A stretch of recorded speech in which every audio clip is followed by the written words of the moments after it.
किंवा टी व्हीवरती पाहायला मिळालं की ते स्वतः गोळीबार करण्याच्या पोलिसांच्यावरती त्यांनी गोळीबार केला, अशा वेळेला पोलिसांना प्रत्युत्तर म्हणून आणि विशेष करून ज्या लहानग्या मुलांना त्या ठिकाणी पोलीस ठेवण्याचा प्रयत्न केला जात होता त्यांचं जीवन सुरक्षित राहावं म्हणून जर काय त्या पद्धतीची कारवाई झाली असेल तर ती त्या क्षणाला असून ती योग्य आहे.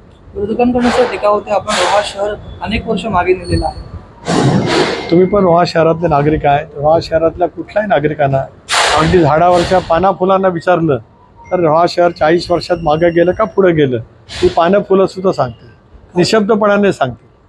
खासदारकीसाठी आम्ही मदत केली पण जाऊ द्या होतो इतक्या ह्या पवित्र भूमीत अशा किरकोळ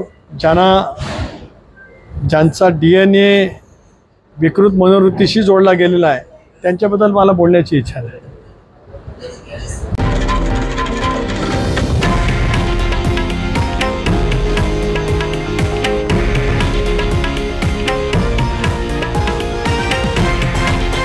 हे आहे देशातील नंबर 1 न्यूज नेटवर्क आणि आपण पाहत आहात TV9 मराठी, एकमेव.